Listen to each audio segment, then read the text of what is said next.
Bonjour, bonjour, bonjour, chers amis TEFA. Merci d'être toujours connectés et de partager ce que nous faisons. Voilà.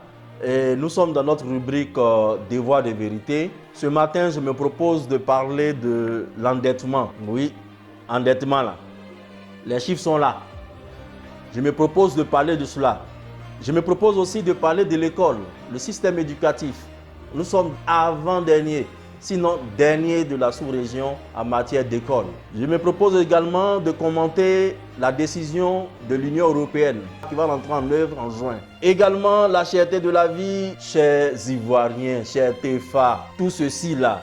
Le TEFA vous a prévenu, le TEFA nous a prévenu depuis le début pour vous dire que la dette est une très mauvaise chose et que les conséquences de la dette, c'est ce que nous avons connu en 1990 qu'on a appelé le programme d'ajustement structurel. Les conséquences de cette même dette-là, c'est ce que nous avons connu en 2010 qu'on a appelé PPTE.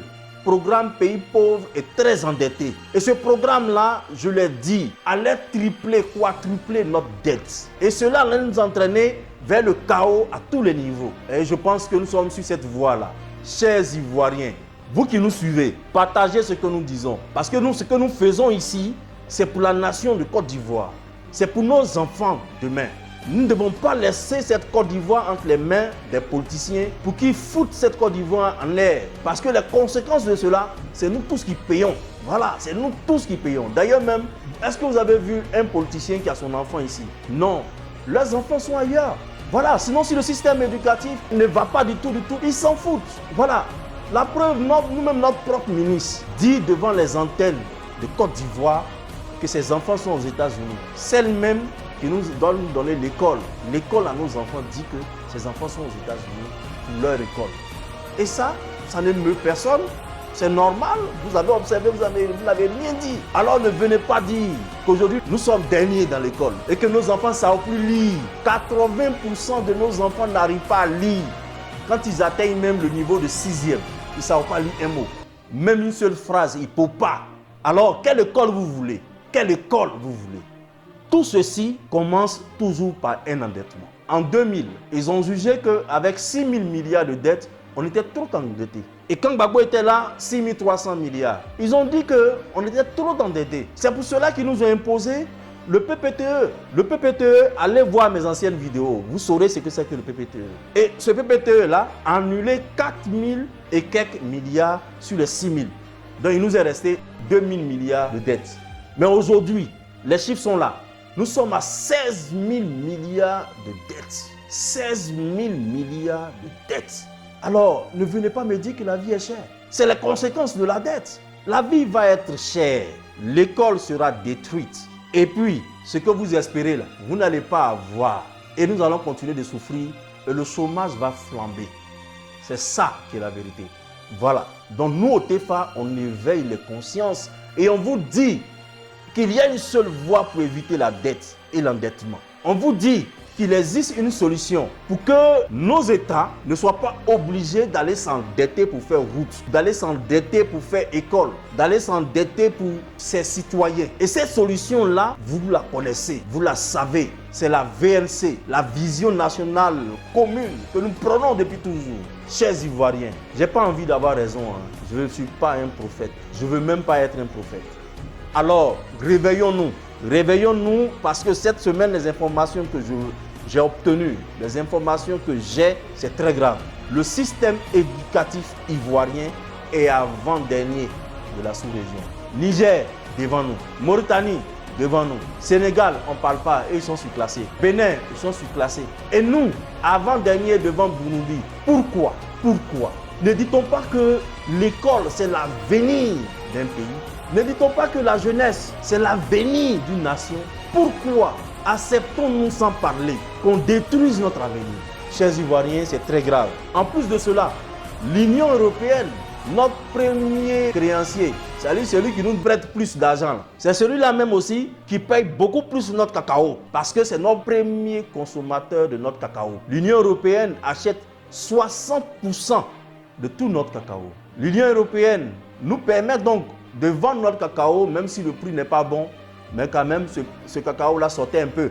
Aujourd'hui, l'Union européenne nous dit que d'ici juin, Si le travail des enfants n'est pas arrêté et stoppé dans les champs, l'Union européenne s'arrête d'acheter notre cacao. Si nous continuons de détruire les forêts pour planter le cacao, l'Union européenne s'arrête d'acheter notre cacao. Chers Ivoiriens, je vous l'ai dit, le danger est énorme. Si d'ici juin, l'Union européenne met en œuvre cette décision, nous allons nous écrouler. Parce que 35% de notre recette d'exportation est constituée par le cacao. Et le cacao permet à plus de 10 millions de personnes de se nourrir en Côte d'Ivoire. Nos planteurs et tous les services qui bénéficient du cacao. Parce qu'en Côte d'Ivoire, chers Ivoiriens, soit on est père planteur, on a un père planteur ou on a forcément un parent planteur, ou soit même on vit des produits des planteurs. Donc imaginez que le cacao s'arrête d'être acheté. C'est pour tout cela, pour que nos parents planteurs puissent avoir des prix rémunérateurs et qu'ils soient capables de scolariser leurs enfants pour les enlever des champs que nous proposons la VNC depuis longtemps, chers Ivoiriens. C'est pour tout cela donc, pour que le planteur soit à l'aise, qu'il puisse motoriser et utiliser les nouvelles méthodes de plantation du cacao à fort rendement, pour qu'on arrête de détruire la forêt, que nous proposons la VNC. C'est pour tout cela que votre serviteur ne cesse de se battre avec le TEFA pour vous dire qu'au plan économique, si on ne se réveille pas, nous allons plonger. C'est pour nous éviter ces genres de réveils, on va dire, brutaux, où on se réveille un matin, il n'y a pas l'argent, et puis on dit qu'il y a un nouveau programme d'ajustement structurel qui est là, il faut respecter. Et puis l'école, ça ne bouge plus, on ne paye plus les enseignants, et puis la Côte d'Ivoire devient, on va dire, le marché de tout le monde. C'est pour éviter cela que nous ne cessons de vous appeler à continuer de partager nos messages et à dire autour de vous qu'il y a une solution qui est la VNC. Chers Ivoiriens, je ne parlerai pas beaucoup parce que l'heure est grave. Quand l'heure est grave, un petit mot suffit. Le petit mot que je tiens à vous laisser, partagez autour de vous nos vidéos. Dites à tout le monde que nous devons dès maintenant, dès cette année, appliquer ce qu'on appelle la VNC, la Vision Nationale Commune. Cette solution-là consiste en à adopter la transformation locale de toutes nos matières premières sur place. En deuxième point, cette vision-là demande que nous adoptions ce qu'on appelle la détasse ou duty free. Et c'est ça, quand vous détassez, vous attirez les financements du monde sans vous endetter. C'est différent. Quand tu vas plaider pour demander à quelqu'un de te donner de l'argent, la main qui donne est forcément au-dessus de celle qui reçoit, n'est-ce pas?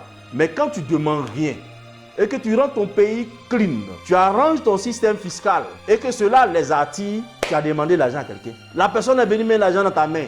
Tu as réalisé tes usines. Si ça a marché pour vous tous. Si ça n'a pas marché, ça n'a pas marché. Voilà la solution que nous proposons.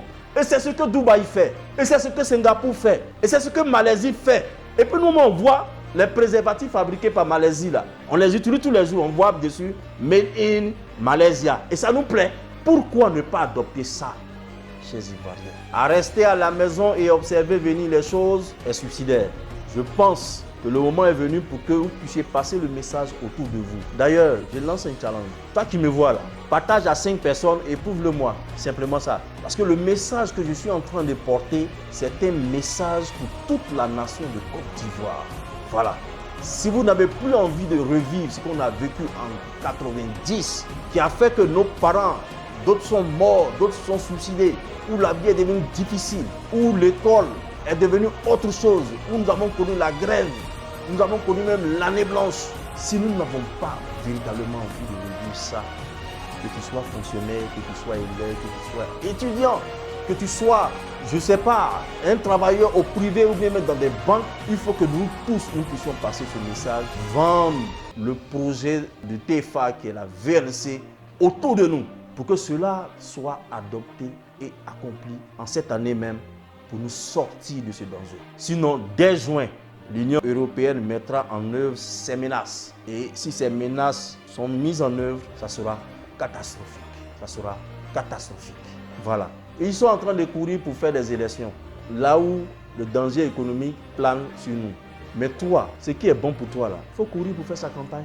Et ce qui est bon pour nous, là, c'est comment faire pour que la vie dure, la vie chère puisse s'arrêter. C'est comment faire pour qu'on puisse avoir du boulot. C'est comment faire pour que nos planteurs puissent avoir de l'argent et leurs produits soient bien achetés. Et pour ce faire-là, nous devons faire appliquer ici et maintenant la VNC. Je compte sur toi. Merci.